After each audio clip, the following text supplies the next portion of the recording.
I I moved here um, late November 2024, and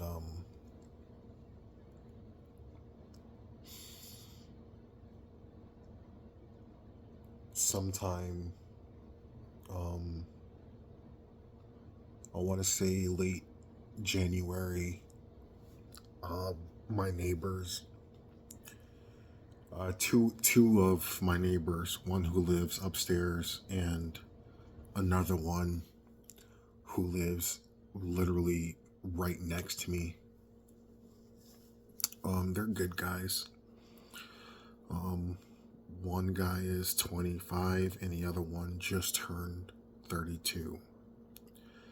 And me being 35 on the 18th, you know, there's there's an age gap, but I am the oldest. The guy who lives upstairs, who has a wife, and they're not his kids, but um, he takes care of them. So essentially, he is the father figure. And then the 25-year-old, the one who lives next to me,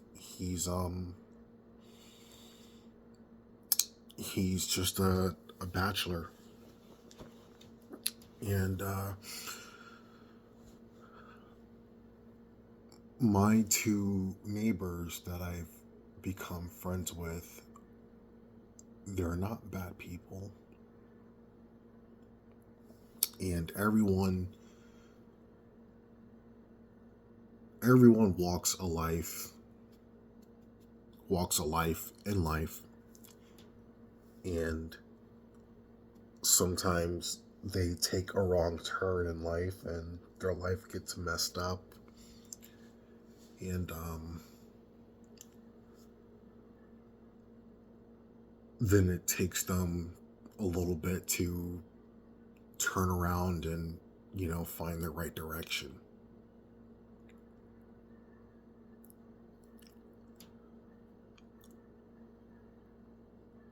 Not to put their business out there, but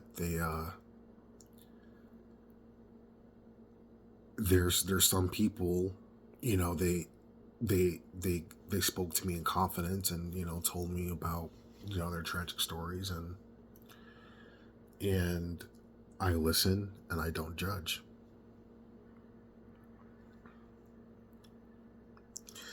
Now, the 25-year-old, um, I've been I've been in his shoes. I definitely walked the mile in his shoes. And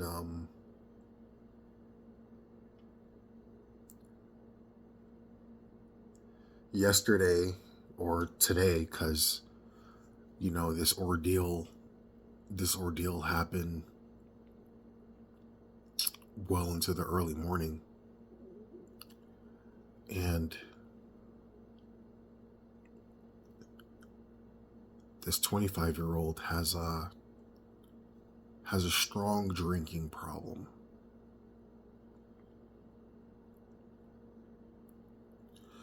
There's drinking disorders. There's people who use heavy drugs like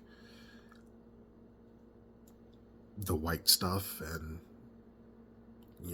there's people who have alcohol addiction where they drink every day. you know um for what reason they chose that path. you know um there has to be an underlying reason behind it. you know and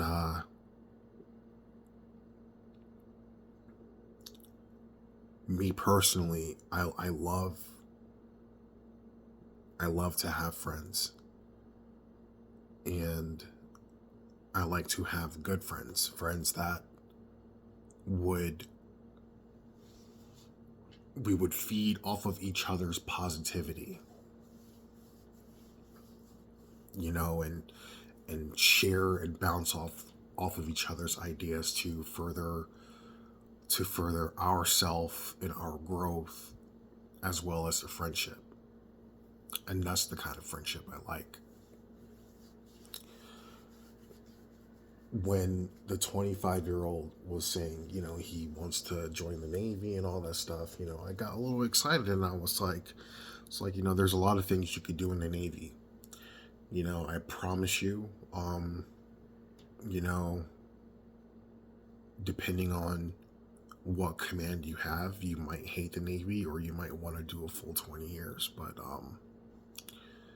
you know, definitely for sure, it's definitely going to change your character for the better, though. And a week ago, you know, so when he first told me he wanted to join the Navy, you know, I was giving him advice and all that stuff, and you know, he's like, oh yeah, but my grandmother, yeah, but my girl, but my brother, you know, and while he's making these excuses, he's drinking heavily every single day. Every single day. I'm not talking about the weekends where it's the weekend and you do weekend stuff. It's a work day, a business day, where business day things should happen. And he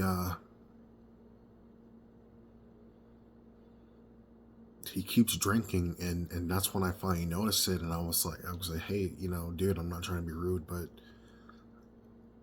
you know, I think you might have a problem. And he admits it, you know, drunkenly. He was like, yeah, you know, I do have a problem. You know, I've been to rehab before, but it didn't work, you know, and then I told him, I was like, you know, when you're in the Navy, you know, you're definitely going to be drinking for sure, but you know, it's not going to be like this, though. You know, and you kind of need to get yourself squared away before, you know, you even think about talking to a recruiter. And you know, me and my other friend, my other neighbor upstairs, you know, we had a discussion, and you know, we both said that, you know, we should try to get him some help as friends, you know, because what kind of friends would we be if we just allow him to go through this cycle, you know.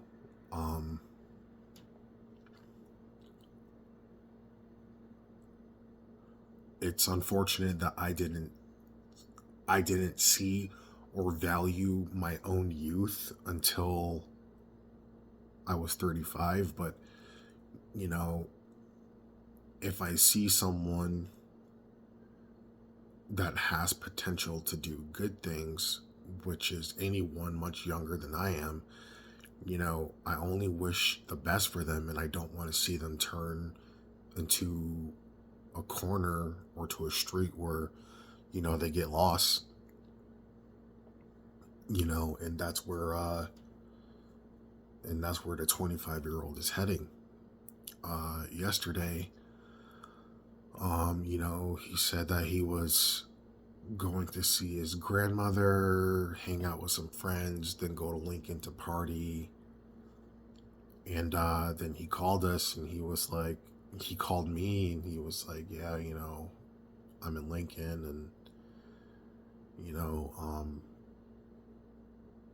these guys left me, and his mother was there with him, because it turns out that the friends that he was with or the people, I wouldn't call them friends, but the people that he was with in Lincoln, um, they left him alone. For what reason they left him alone? I mean, maybe he got too drunk and got a little bit obnoxious, and they kind of like low key left him at the bar or something like that, or they just said whatever and just went their separate ways. But his mom found his son, laying on the street, and I felt so bad, because there's plenty of times where everyone wishes, like, if they could see the future and they could prevent it. If I was to saw this outcome, I probably would have told him to just not hang out in Lincoln and just, stay with me and watch me play video games or something, you know.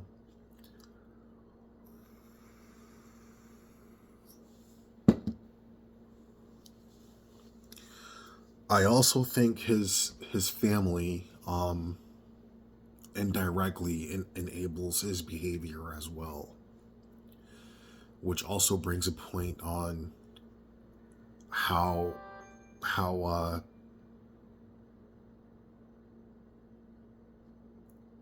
how certain people raise their kids or their loved ones, which how they would turn out how they would turn out in the future. And I want to say I'm pretty lucky to have the family, and especially the mother that I had. Yeah, I went in my emo phase. Yeah, my mom ruined my life. Screw my mom. I'm gonna plot to unalive my mom. I was there. I did it. You know, but I had to sit back and reflect and realize that my mother is the only one that's genuinely in my corner, and frankly, if I lose her, um the world would probably burn. Sorry, but not sorry. But putting that aside, um you know some parenting or some, it takes a village to raise someone. So I think his family indirectly enables his behavior, because they're like, you know for 17 years he was the only child until his little brother was born.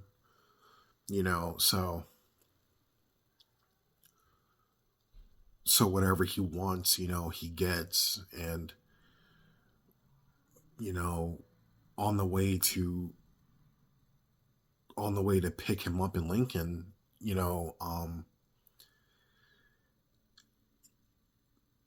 he was indirectly putting his own mother in danger. And his mom was like, yeah, he passed out, maybe I could to bring him back to York, and he could sleep it off. And you know me and my neighbor upstairs, we were telling her, like, like, this, that's not a good idea. He needs to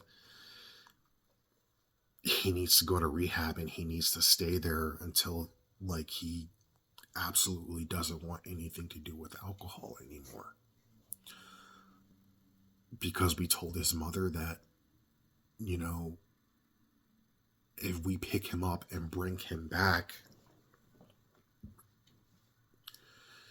you know his behavior is going to repeat. And that's exactly what happened today, this morning. It repeated itself. Because I got a text message this morning from my neighbor upstairs saying, like, yeah, then the 25-year-old next door to me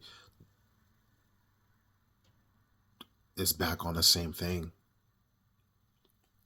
And when me and the neighbor upstairs finally arrived to Lincoln and met up with him, you know even though he was plastered and out of his mind and we couldn't get through to him, we still tried our best to get through to him. So we both told him that we're not bringing him back to York. He either goes to the hospital or goes to the crisis center and get help. The crisis center, um, you have to be detained by the police, and if the police makes you go to the crisis center, then you have no choice but to go to the crisis center. And I've been there 3 times myself. Yeah, I think 3 times. I've been there 3 times myself because the police made me go to the crisis center. So, with that being said, um, the police came, and because his criteria wasn't severe enough for him to go, the police let him go. The police got our side of the story. They got his mother's side of the story, and um, the police officer even called his supervisor, and his supervisor said, you know, per the mayor and the new laws that they just passed 2 years ago, a year and a half to 2 years ago, there's nothing that they can do, and he has to go seek help himself. So before the cop left, the cop asked us, is there anything that we want to say to him? So I told him, I said that, you know, that I said, tell him that I said, you know, um, I will give him a ride, but it's either to the crisis center or um, he has to find his own way home, because I will not be involved with him anymore until he decides to get help. And the cop looked at me and was like, yeah, that's fair. And he completely understands where I'm coming from. His mother is also a recovering, addict, and she's doing her best as a mother, and the things that he was saying to his mom, she definitely didn't deserve, because, if she didn't love him, she definitely wouldn't be there. At the time it was like 1:30 in the morning, and she has things to do at 7 in the morning. So, after she left, because she has to go, and, you know, then the cops left, and, you know, he went into the gas station and bought like a tall boy of Corona, and like stumbled to me and was like, hey bro, can you take me back to York? And I told him, I was like, listen, dude, you know, the cop told you what I said. Either you go get help, or you just have to find your own way back. I'll give you a ride, but I'll give you a ride to the crisis center, and that's just how it has to be. So I called the crisis center, and they told me that, he had a chance to come in, but now he has to go to the hospital instead of the crisis center, because it's police that are the only ones that can bring him to the crisis center. So me and my neighbor upstairs, um, we brought him to the hospital, and you know when you're drunk, you tend to tell the truth, I guess. And so he when the nurse came to evaluate him and everything like that, he he spilled everything to the nurse. And the nurse was like, we're going to send you upstairs, we're going to sober you up, we're going to get you the help that you need. And then he refused the help. So then the nurse says that, if you refuse to go upstairs, then we have to call the cops. So that's when it's reactivated for the cops to bring you to the crisis center. So in my head, I'm thinking like, okay, well, if he doesn't go upstairs, then he could go to the crisis center. So either way, he's going to get some type of help. So at this point, it was like 3:30, 3:45, and my neighbor upstairs has work at 11 o'clock in the morning. So, we had to go, unfortunately. So, you know, I told the 25-year-old, like, hey, listen, after you get help, I will come and pick you up after you get help. And we left, and we reached Seward, which is, I guess you could say, it's like halfway between where I live and where Lincoln is. And he was like, yeah, I can't go to the crisis center, so the cop said I had to leave. Can you guys come back and pick me up? And I told him no. I said I'll pick you up on the condition that you went to seek help and you didn't seek the help. And he was like, yeah, dude, I am seeking help. They gave me resources to go to rehab. And I was like, yeah, but how long is it going to take you to check yourself into rehab between now and then? They give you the resources for you to do it yourself, but are you going to do it yourself? We both came down here as friends to help a friend, and you decided not to. You decided not to take the help. And now that we're halfway home, so around 4 o'clock in the morning, I guess he finally sobered up, and he realizes all the things that he's done. And I told him, like, I'll pick you up in the morning or something like that, but like I said, it's only if you're going to get help. Now I'll pick you up and bring you to a rehab center or something, but that's it. I'm not bringing you home, because if I bring you home, if I allow you to do what you want, then me as a friend is only enabling your behavior.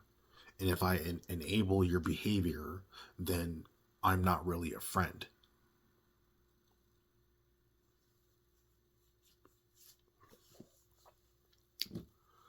So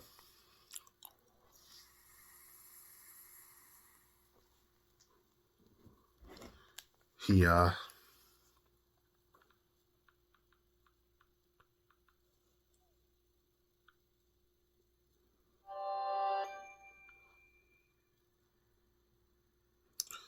he was like, yeah, they gave me resources. My mom goes to rehab on Monday. It's been hard on me. Sorry, I feel so bad they kicked me out because of the others. Because of the offer statements, I feel like a fool. My friend let me in, but he has to leave early in the morning. I'm sorry again, man. I'm completely sober. They sobered me up before I left. And then my friend upstairs was like, yeah, he's about to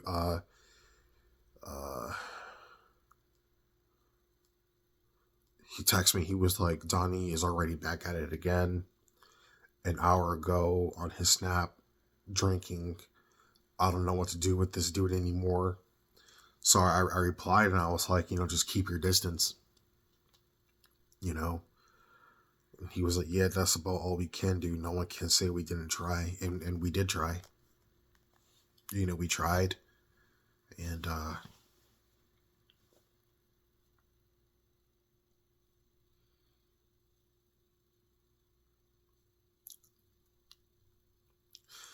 sometimes people only get help if they allow it, you know. So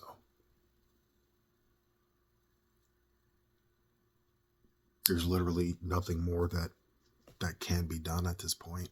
We did our best, we tried.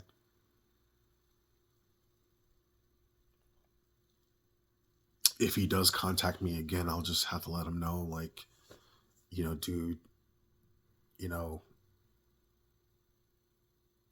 you're a good kid and everything, but until you go seek help, I'm afraid we can't be friends anymore. You know where I live. I'll probably will be here until my lease is up. But until you seek help, there's nothing that we can do. There's nothing wrong with going to rehab, like there's two sides to the coin. People see people that go to rehab as inferior, but the way I see it is people are trying to, get strong and better themselves, and trying to find the right path that they were walking on before. you know Even for myself, for the longest time, I thought seeking help was for the weak. But if it's there, if it's free, take advantage of it, man.